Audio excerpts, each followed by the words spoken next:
It boggles the mind how this is happening, how streets are being turned into junkyards in Delhi. The need for a scrappage policy perhaps is getting much more underlined through the story that we are bringing to you. But we'll have to see, as far as the auto sector is concerned, how much of a difference it makes when it comes to the scrappage policy and how it's going to spur sales in the future as well. For the moment, of course, a lot is being pegged on festive demand in the automotive sector, and that is likely to spur demand going ahead by most accounts. But of course, it's 2020, so anything can happen. But at this point in time, the automotive sector has been the first off the block in trying to recover from the COVID crisis and bringing sales back on par to pre-COVID levels. Of course, it's a long stretch, but rural demand has really been at the forefront. Meanwhile, you're talking about urban car sales as well when it comes to used cars, especially cars in the range of 2 to 5 lakh rupees, and that is showing an uptick. In fact, we got chatting since we were talking about the scrappage policy. Important to understand how the used car market is actually doing right now, because those cars that are actually being junked could be out in the market as well, couldn't they? Well, we had a word with the co-founder of CarDekho, Amit Jain, just to understand how they're looking at the market scenario ahead for used cars, how festive demand is likely to shape up, and also about the trust market offline stores that CarDekho has. We spoke about a slew of issues. Listen in. Firstly, I think we believe that the used cars market is a booming one, and CarDekho, we want to own the personal mobility space and enable hassle-free experiences for buyers in India. With that intent, we basically have started a showroom called TrustMart. And honestly, what we're trying to solve here is a large selection available at one place, like 100 plus cars available at one place. Number two, we want the guy who's buying a used car to have complete guarantee that he's buying not a lemon, but a great car, which means none of the cars are meter tampered. In Delhi NCR, for example, 50% of cars have meter tampered. We guarantee no meter tampering, no major accident happen on the vehicle. And if you don't like the vehicle and something happens, you don't find it something up to mark in next 7 days after you take the delivery, we repair it free of cost also, right? So it's like a peace of mind kind of a experience you want to give. Why online, why offline, right? Because you really need a used car selection. While people do research, online on the used car space, finally they have to physically see the car before they actually choose the car. TrustMart cars also offer you home test drive. So you can also opt for a home test drive if you don't want to come to the showroom. But coming to the showroom is of advantage because you will be able to find 10 cars in the budget you are looking for, 15 cars in exactly the brand you're looking for. So that kind of helps in selection. We of course, follow all the COVID sanity measures to ensure our customers, have a smooth one as experience. So that's the basic idea. We are going to be opening not 50 but 100 odd stores by March. So 100 stores opened by March of this year, while we end the financial year. And the plan is to open like 1,500, 2,000 stores over the next 2 years, right? So with that intent, we are basically building this vision out and making car used car buying a hassle-free experience. You also get 100 new stores by March. Are these going to be in the big cities? Are you going to the smaller cities? Is it going to be, can you tell us a little bit of that plan? So, Nayantara, the idea would be that we'll first go into large populated cities, which 100 would be primarily in top 20 cities, right? And when I talk about going to 1,500, 2,000 stores, yeah, I really mean we are going to Bharat then, right?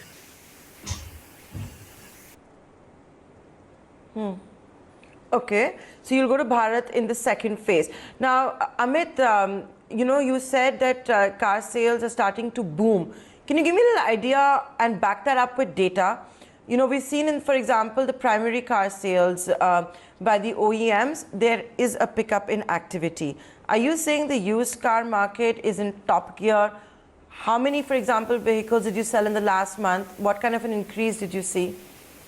So basically, the way to look at it would be what is first the online trend of how many people are looking for used car online. We see almost a 30% increase over last season, right? So clearly, there are more buyers online who are looking for used cars. That's 30% more. Second thing that to notice is where are these demands coming from? So when I split the demands into various segments, there is a significant rise in tier 3, 4 demand. Like If it used to be pre-COVID X, it's already 3X, right? So there has been a good Rabi crop. So many people who dependent on the agriculture sector are basically buying vehicles, right? And use and new both are up, by the way, in these 3, 4, 5 segments, tier 3, 4, 5. There's clearly a good demand coming from that. And on the metro side, people who would earlier go by the metros or who would use Ola Ubers are not taking up a vehicle for their personal safety. So there's a clear pattern, and the demand is up here also, by the way, on the the metro side, on the top city side also. So we can clearly see a remarkably good increased demand right now. In fact, what we also calibrate the fact from is our Gadi stores. We are already doing more transactions than pre-COVID on the Gadi stores. That also kind of builds confidence on how things are moving up. We are already doing 20% more transactions than what we would do pre-COVID earlier, right? So that's also working well, clearly. So all these factual data points, when I collaborate with each other, it clearly tells me, we are in for a very good season on Diwali and the share of both. Both October and November are going to be great.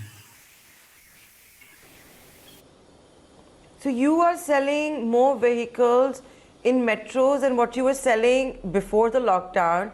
You're seeing almost a 3x demand in Bharat thanks to the good monsoon, the good crop and all of that. And that's why you're also opening another 100 stores. But consumer behavior has also changed, Amit. How are you supposed to test drive a car?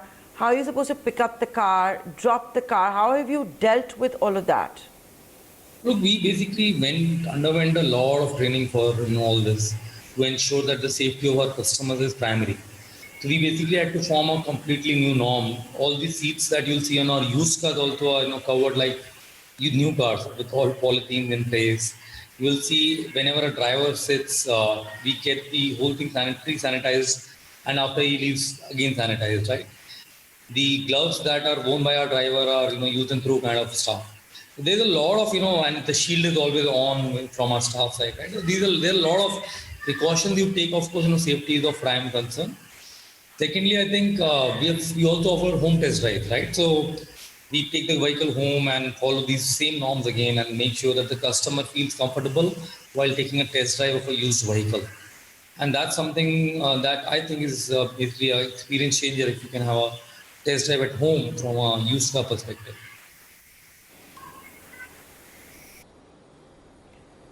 Can you also now tell me that when you've seen a 3x demand increase in Bharat, when you've seen transactions being more than the pre-COVID levels, can you give us a number? How many cars have been sold on CarDekho since the lockdown or in the unlock phase?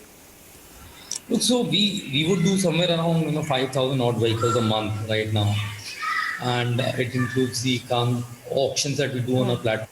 That's a ballpark number we do a month. Now with Trustmark showrooms coming up, these are franchisee dealers, right? They also buy from the same platform, Gadi stores. So CarDekho Gadi store is to sell your vehicle as a consumer. Trustmark is to buy a vehicle. Basically, there's a sell point and there's a buy point. The difference between sell and buy point is sell point needs to be smaller and doesn't need a big car park, while this one Trustmark needs 100 car parks to begin with, right? Or 50 to 100 car parks. And we are signing up more franchisee partners, obviously, on CarDekho Trustmark program. So the Gadi stores are company-owned, Trustmark owns the franchisee-owned. That's one big difference. Now there are only 2 stores now, right now. We opened the first one in Jaipur and second one here in Pritampura in Delhi. And this is going to go out on a massive expansion spree, as I mentioned. These Trustmark stores become bidders in the auction platform again, and they buy at arm's length. So it's a fair auction done amongst all dealers. And these dealers have to again win the vehicle to get the vehicle, right? And given that the Trustmark showrooms basically offer a warranty of 9 months and other benefits that I mentioned, along with instant loan and insurance covered, the basically user has a lot of comfort. Instead of going to an unorganized shop, he feels more comfortable walking into more safe zone or getting the car home. That's where you can basically give a better experience to end consumers. And with the guarantees we are able to give, I think that's something. And if you must visit the showroom Nayantara, you'll see it looks like a new car experience, not even a used car experience, really. So, but tell me, Amit, where are you getting all the money to do all this from? You did raise about $70 million in December 2019. At that time, you were being called a soonicorn. Are you going in for another fundraise? I think we are very well capitalized, luckily, right now. And the way we have built the model, it's not requiring a lot of capital, Nayantara, because a franchisee dealer has to buy the vehicle from us and then sell it. We of course help him in inventory funding, for which we collateralize through banks, the bank lines, right? It's an asset-light model, really. It doesn't involve too much of capital of ours, apart from brand building, etc. We'll do on the program. But it's a pretty asset-light model, and luckily for us, many of our business lines, insurance, new cars are already profitable. They kind of self-fund us in a way.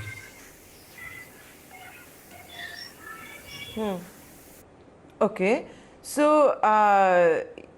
is your entire business profitable, or is only a few segments still profitable? Then how we have evolved the business, if you notice, CarDekho, how has it shaped up the journey over years is we have started businesses every 2 years we start a new idea, right? And it's around making a better consumer experience. While the idea starts up, the idea that started 2 years back starts to become profitable by that time. So the only place I would say where we are losing money as of now would be the Gadi store business.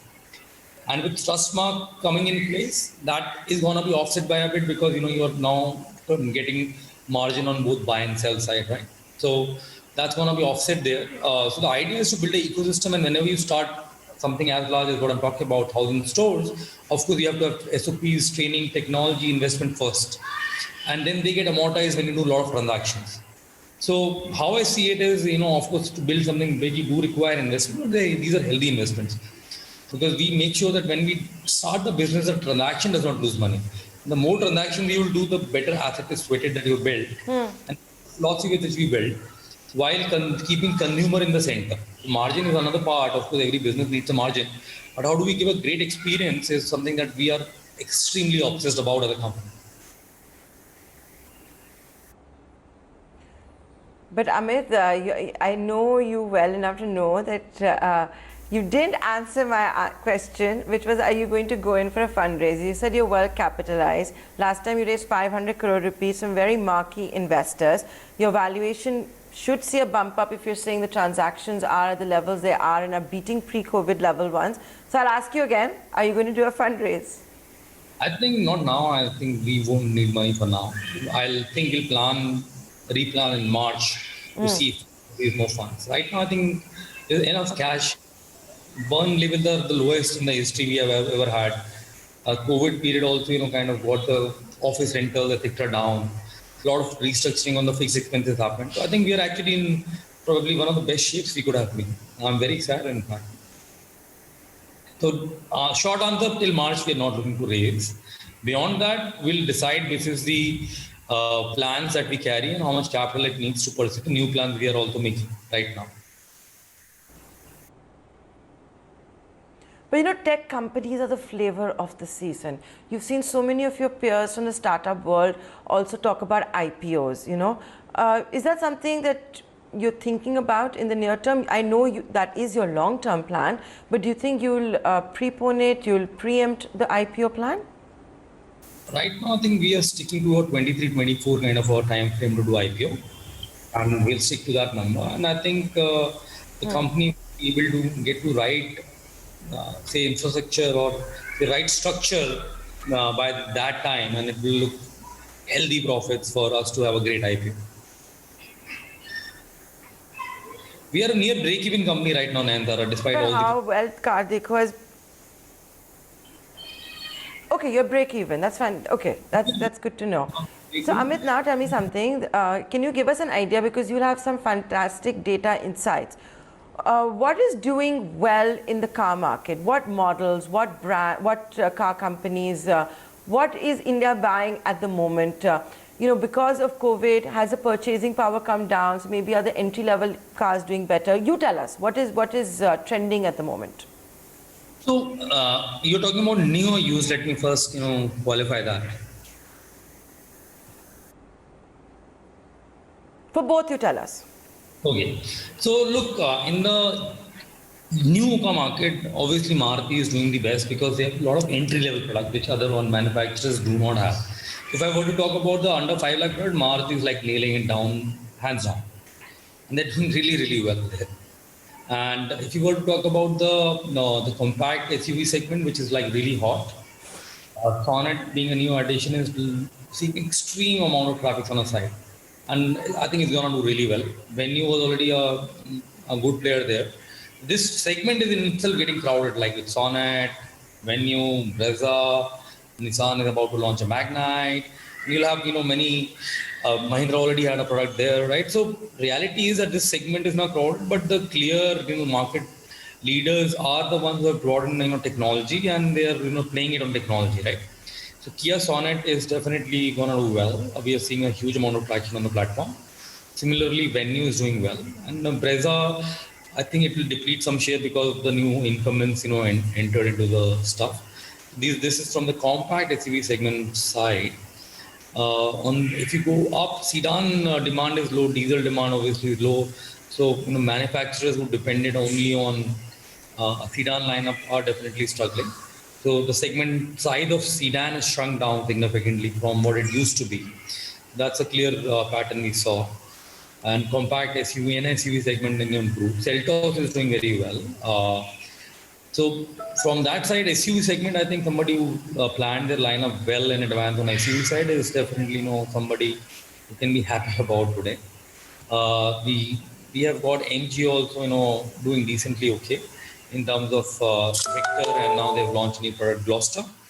So obviously these are all premium segment products. All luxury car manufacturers are in for a bit of little rough patch right now because most of the demand that's coming is from the other segment. And these guys are self-employed guys are trying to get the businessmen. I mean, are trying to get the business stabilized before they go on and start on a buying spree. So that will remain in a balanced format. It won't like shoot up like the entry-level product I spoke about.